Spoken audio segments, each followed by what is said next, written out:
Saudara-saudariku terkasih, dalam konteks Gereja Katolik Indonesia, sudah lama diperbolehkan para perempuan berpartisipasi dalam pelayanan gerejawi.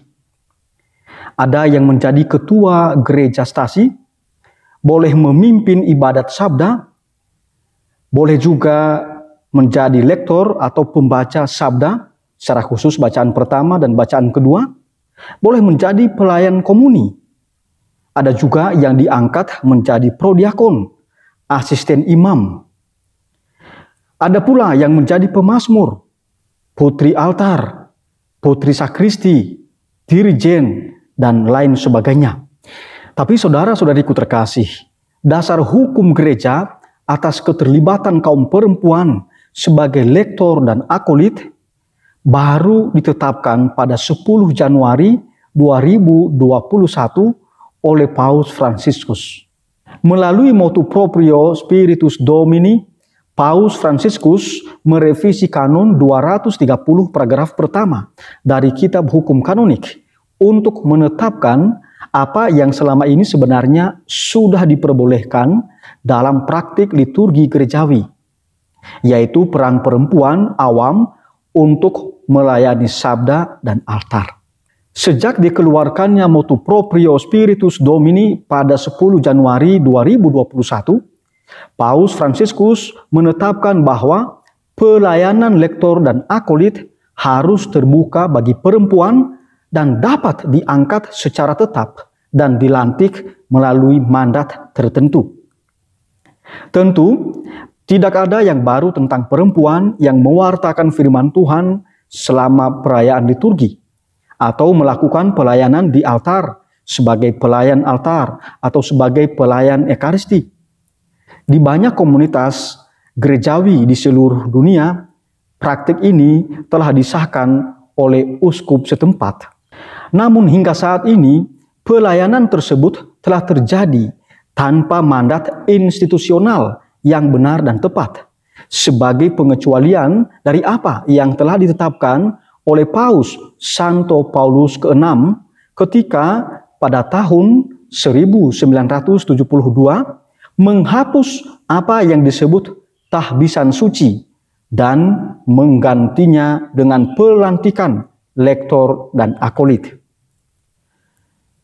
Paus Paulus ke-6 memutuskan untuk mempertahankan bahwa pelayanan seperti ini, lektor dan akolit, diberikan hanya kepada laki-laki, karena lektor dan akolit ini dianggap sebagai persiapan untuk memasuki tahbisan suci. Jadi dulu pada tahun 1972 dan sebelumnya, lektor dan akolit itu hanya diberikan kepada para frater yang akan menjadi imam.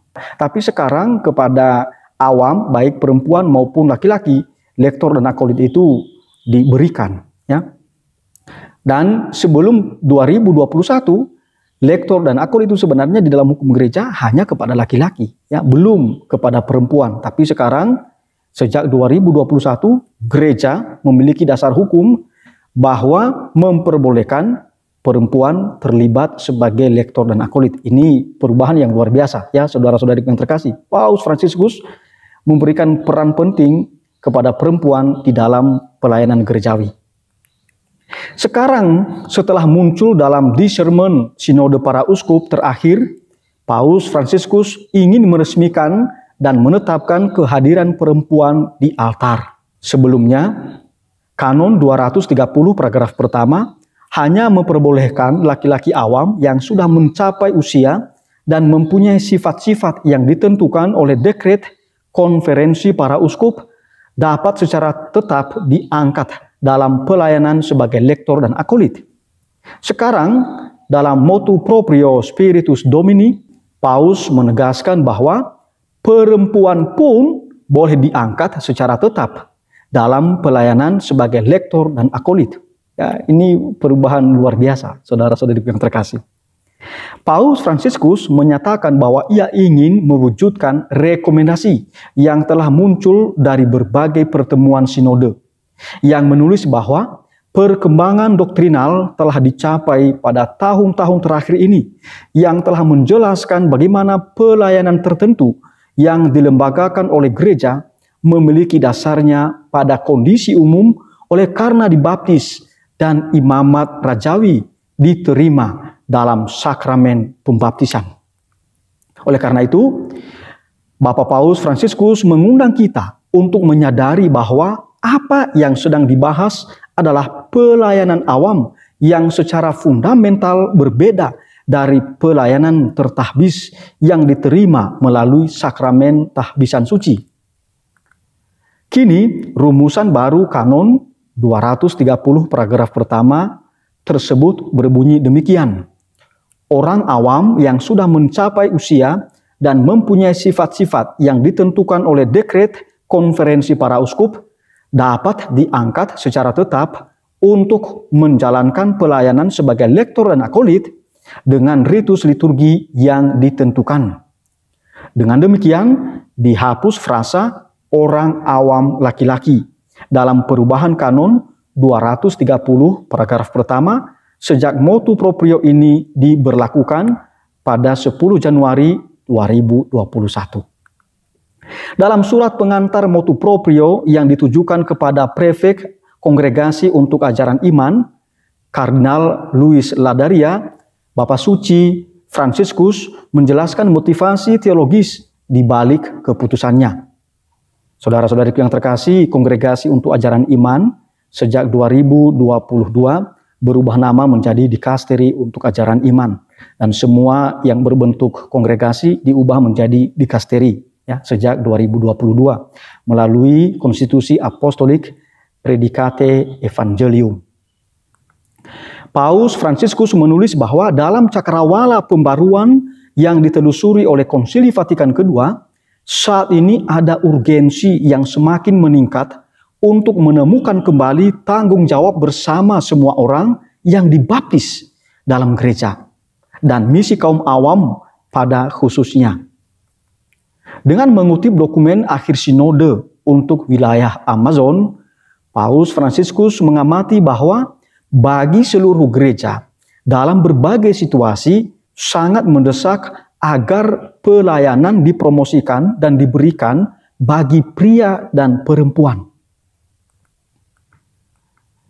Sebab gereja terdiri dari pria dan perempuan yang dibaptis, yang harus kita konsolidasikan dengan mempromosikan bentuk-bentuk pelayanan dan di atas segalanya, kesadaran akan martabat baptisan. Dalam suratnya kepada Kardinal Ladaria, Paus Fransiskus mengingat kata-kata Santo Yohanes Paulus II bahwa terkait dengan pelayanan kaum tertahbis, gereja tidak memiliki fakultas dengan cara apapun untuk memberikan tahbisan imamat kepada perempuan. Paus menjelaskan bahwa untuk menawarkan kepada orang awam, baik laki-laki maupun perempuan, untuk menjadi pelayan akolit dan lektor berdasarkan partisipasi mereka dalam imamat umum oleh karena baptisan.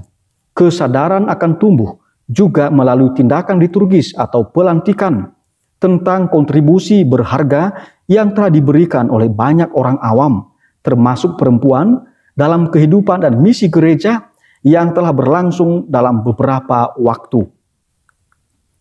Bapak Paus menyimpulkan bahwa keputusan untuk memberikan jabatan-jabatan ini, lektor dan akolit, bahkan kepada perempuan yang diangkat secara tetap, pengakuan publik dan mandat dari pihak uskup akan membuat partisipasi setiap orang lebih efektif dalam pekerjaan pewartaan Injil. Ketentuan ini muncul setelah refleksi teologis yang lebih luas tentang pelayanan lektor dan akolit. Teologi pasca konsili pada kenyataannya telah memulihkan relevansi pelayanan lektor dan akolit tidak hanya dalam hubungannya dengan imamat kaum tertahbis, tapi juga dan di atas semuanya dalam hubungannya dengan imamat umum orang yang dibaptis. Pelayanan lektor dan akolit ditempatkan dalam dinamika kerjasama timbal balik yang ada antara kedua imamat ini.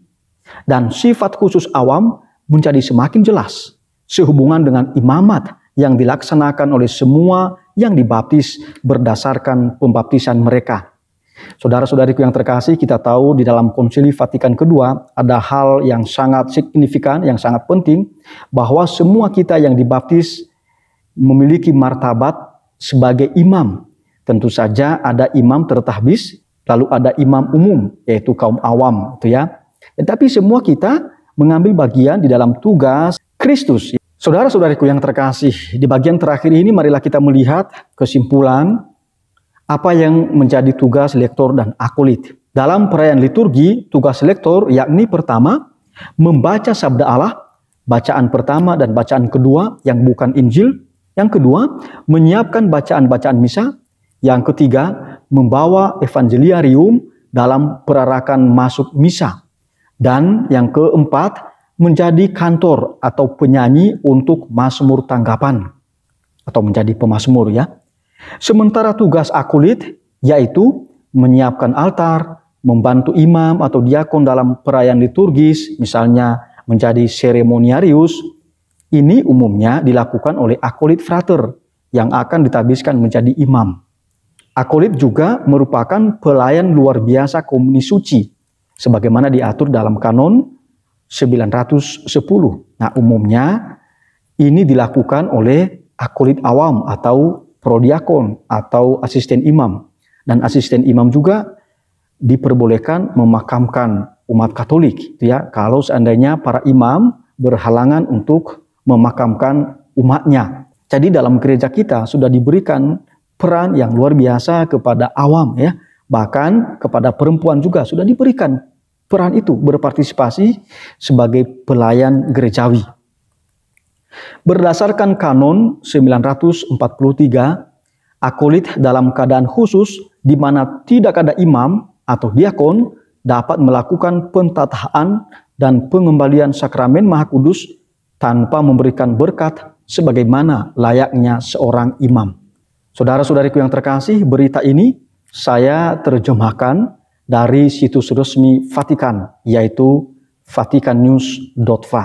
Tuhan memberkati kita. Amin.